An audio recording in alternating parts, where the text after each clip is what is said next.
Unless conservatives get their act together right away, Kevin McCarthy or one of his highly liberal allies like Elise Stefanik is very likely to be Speaker of the House in January. That would mean we will have a Republican Congress led by a puppet of the Democratic Party. Let's get into it, and we are, shall we say, blessed amidst all the bad news to have our friend Michael Steele. He ran the Republican Party, so whatever you see them say about him, they voted him in at one point in time. He's also an MSNBC analyst. Welcome back, sir. It's good to be with you, Ari. It's really good to be with you. It's good to have you. I want to tee it up like this. Here's what's the same. Whoever is leading the House for the Republicans seems to be called out as a traitor, heretic, no matter what. And that cycle's played out pre-Trump. Here's what's different. If I am hearing correctly, and I say this as a credit in the moment to those individuals who went through what happened on the Capitol, I was hearing, it sounded like to me as an observer, genuine concern about more violence, genuine concern about the transfer of power, which had not yet been achieved on January 20th, genuine concern that more people could die. And whatever later hypocrisy has been revealed, people can judge it for themselves. Why is that genuine concern a bad thing in the party and a bad thing to Tucker Carlson, et cetera? Because it doesn't fit the overarching narrative, which you cannot forget is at all times, in all ways, in every manner, we must own the libs. All right. So that's top line. So that's why you have now Kevin McCarthy or Elise Stefanik, should they become speaker, either to become Speaker of the House, will be puppets of the Democratic Party. I mean, it is. So you take Tucker and you just kind of put it on a shelf because it's going to be bat crazy and you move on. The more problematic thing for McCarthy inside the caucus is, some may have given him a standing ovation. He may have gone and done the backstroke and said, I was only talking happenstance and circumstance and, hypotheticals.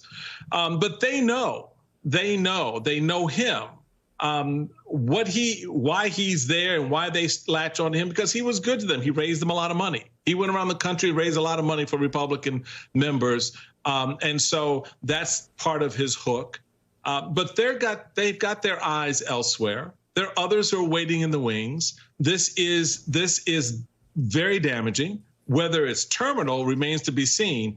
As I tweeted out just a little bit ago, y'all know there are more tapes coming, right?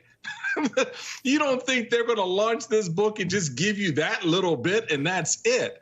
So we're going to hear more about how Kevin McCarthy views not only Donald Trump, but his members in his caucus, certain members in his caucus. And that is going to, grease the skids for a slide that very well could see him go past that speakership opportunity because there's going to be a lot of blowback from that Freedom Caucus and some of the other members who just think they're there where they are because he hasn't led them out of it. So what is Kevin McCarthy's record here? I mean, it seems like he's just always on the run. And what he's most in trouble for and what he's most virulently trying to retract was that window where, whatever you want to call it, humanity, concern, or just not wanting to get killed by Trump fans on January 6th, changed his MO for a little while. Yeah, this is the thing that I find the most fascinating. I don't get doing the easy part, why that is so hard, why they've made that so hard.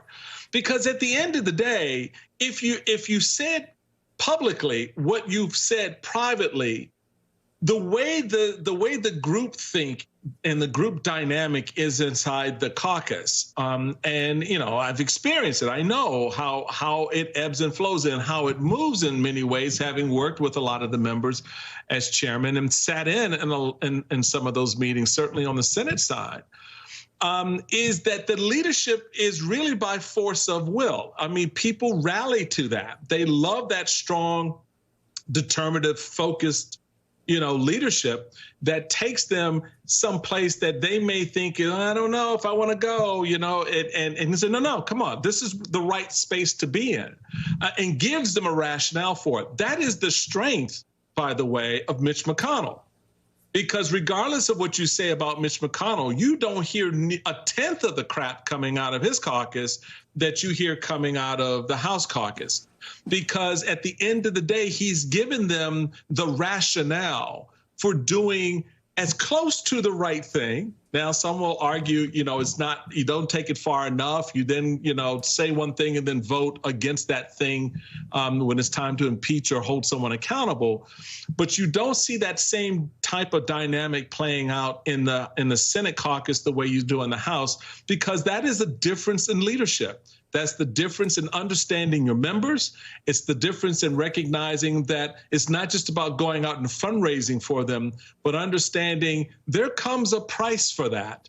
And the price they pay for that is discipline, discipline, discipline on messaging, on behavior, and on approach.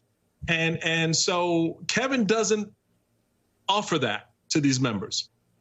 And I think you'll see him struggle with it. I'm not going to say today he won't be the next speaker, but if he is, what do you think it's going to look like with Marjorie Taylor Greene? He's already promised her not only admission back into the club, but probably her own chairmanship of a subcommittee. So what do you think she's going to do with that? So there's a lot of folks are looking at this and calculating, does it make sense to have that as the North Star, a Kevin McCarthy, or maybe it is someone like a Scalise, maybe it is someone else, and we'll see how that narrative plays out.